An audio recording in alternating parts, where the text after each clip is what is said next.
ये वक्त भी तुम्हारा है, ये जहां भी तुम्हारा है। मंजिल को पाने की चाहत रखने वालों, ये आसमान भी तुम्हारा है। ना रुके हैं ना रुकेंगे ये कदम, क्योंकि आज जो तुमने सींचा तो कल ये वृक्ष भी तुम्हारा है। Hello friends, welcome to Ankita secret box.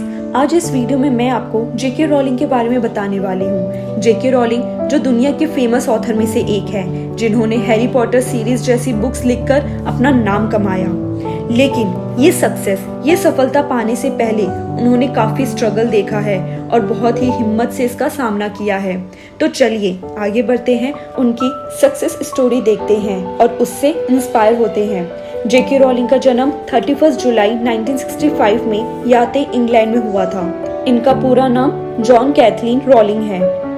जब वो 4 साल की थी तब वो अपने परिवार के साथ याते शहर के पास एक गांव में रहने चली गई और वहीं के माइकल प्राइमरी स्कूल से उन्होंने अपनी स्कूलिंग शुरू की।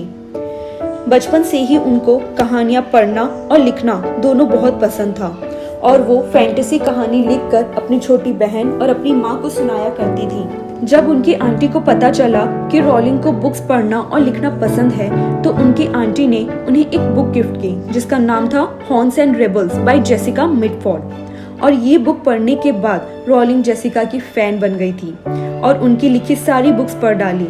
रॉलिंग ऑक्सफोर्ड यूनिवर्सिटी से पढ़ना चाहती थी, लेकिन एंट्रेंस एग्जाम में वो सिलेक्ट नहीं हो पाई और रॉलिंग ने एक्सेटर यूनिवर्सिटी से अपनी ग्रेजुएशन कंप्लीट की और फिर ग्रेजुएशन कंप्लीट करने के बाद वो लंदन आ गई। और इसी बीच उनके दिमाग में जादूगरी के स्कूल में पढ़ने वाले एक यंग बॉय की कहानी आई और यही शुरुआत थी हैरी पॉटर की और उन्होंने इस पर लिखना शुरू कर दिया। फिर कुछ दिन बाद उनकी माँ की मृत्यु हो गई, जिनके वो बहुत करीब थी और वो दुखी रहने लग गई। रॉलिंग अपने राइटिंग पर भी ध्यान नहीं दे पा रही थी। रॉलिंग आगे बढ़ने वालों में से थी और इस दुख से बाहर निकलने के लिए भी उन्होंने राइटिंग का ही सहारा लिया। फिर रॉलिंग जॉब की तलाश में पोर्टुगल चली गई, जहां वो एज अ इंग्लिश टीचर काम करती थी। पोर्टुगल में वो जर्नलिस्ट जॉर्ज एरन से मिली। दोनों एक दूसरे को बहुत पसंद करने लग गए और फिर उन दोनों ने शादी कर ली। 11 साल बाद उन्हें एक बेटी हुई जिसका नाम उन्होंने जेसिका रखा। लेकिन डोमेस्टिक वायलेंस से परेशान होकर कुछ महीनों बाद रॉलिंग ने अपने पति से डिवोर्स ले लिया। फिर रॉलिंग अपनी बेटी के साथ अपने सिस्टर के घर स्कॉटलैंड चली गई और इस समय तक रॉलिंग हैरी पॉटर के 3 चैप्टर्स लिख चुकी थी। अपनी शादी से परेशान होना, अपनी बेटी की जिम्मेदारी और बिना घर के रहना, ना ही कोई जॉब, इसी वजह से वो डिप्रेशन में चली गई और उन्होंने सुसाइड भी ट्राई किया, लेकिन अपनी बेटी का चेहरा देखकर वो रुक जाती थी। इन सब तकलीफ के बाद भी रॉलिंग ने हिम्मत नहीं हारी और उन्होंने अपना खर्च उठाने के लिए वेलफेयर बेनिफिट का फॉर्म भरा, जिससे उन्हें ब्रिटिश गवर्नमेंट से कुछ पैसे मिलते थे जो उनके और उनकी बेटी के लिए काफी नहीं थे। सब प्रॉब्लम्स होने के बाद भी उन्होंने बुक लिखना कभी बंद नहीं किया, जिस वजह से 2 साल के अंदर मतलब 1995 में उनकी पहली book Harry Potter the Philosopher's Stone complete हो गई। रॉलिंग उस बुक को पब्लिश करने के लिए पब्लिशर्स के पास गई, लेकिन वहां भी उन्हें कोई रिजल्ट नहीं मिला। 12 पब्लिशिंग हाउस ने ये बुक पब्लिश करने से मना कर दिया, ये बोलकर कि इस तरह की बुक कोई नहीं पढ़ता। रॉलिंग टूट सी गई थी, लेकिन रुकी नहीं, अपने सेल्फ कॉन्फिडेंस को बनाए रखा और 1 साल तक वो अलग अलग पब्लिशर के पास जाती रही, जिसमें से ब्लूम्सबरी नाम के पब्लिशिंग हाउस इसे पब्लिश करने के लिए रेडी हो गए। जून 1997 को उनकी पहली book Harry Potter and the Philosopher's Stone publish होने के बाद सबने उनकी बुक को काफी पसंद किया।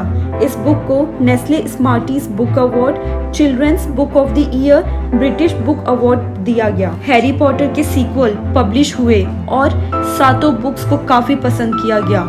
जब 7th book Harry Potter and the Deathly Hallows publish हुई, तब इस बुक ने सारे रिकॉर्ड्स ब्रेक कर दिए और best selling book of the all time का खिताब मिला। यूके और यूएस में पहले ही दिन इसकी 11 मिलियन कॉपीज बिक गई थी। इन बुक्स को लोगों ने इतना पसंद किया कि इन 7 बुक्स पर 8 मूवीज बनी और वो भी सुपर हिट रही। 17 साल की एज में ऑक्सफोर्ड यूनिवर्सिटी से रिजेक्शन 25 साल की एज में अपनी माँ को खो देना जिनके वो बहुत करीब थीं। 28 साल की एज में डिवोर्स हो जाना, बिना जॉब के अपने और अपनी बेटी की जिम्मेदारी, 12 पब्लिशिंग हाउस से रिजेक्शन मिलना, ये सब होने के बाद भी रोलिंग ने कभी हार नहीं माना और उन्होंने खुद पर भरोसा किया, अपने राइटिंग पर भरोसा किया, उसे अपनी हिम्मत बनाकर आगे बढ़ती रहीं और लिखना कभी नहीं छोड़ा। यही वजह है कि आज रोलिंग बुक्स लिखकर अरबपति बनने वाली पहली ऑथर हैं। रोलिंग का एक कोट जो बताता है कि रोलिंग ने कैसे अपने प्रॉब्लम्स को फेस किया और कभी हार नहीं माना, और वो कोट है, you control your own life, your own will is extremely powerful. अगर आपको ये वीडियो पसंद आया है तो इस वीडियो को लाइक करिए, और अगर आप ऐसे ही मोटिवेशनल एंड इंस्पिरेशनल वीडियोस देखना चाहते हैं तो इस चैनल को सब्सक्राइब करिए और बिना भूले बेल आइकन पर क्लिक करिए सो दैट आपको नए वीडियोस के अपडेट्स मिलते रहें। और बहुत जल्द हम मिलेंगे एक नए वीडियो के साथ।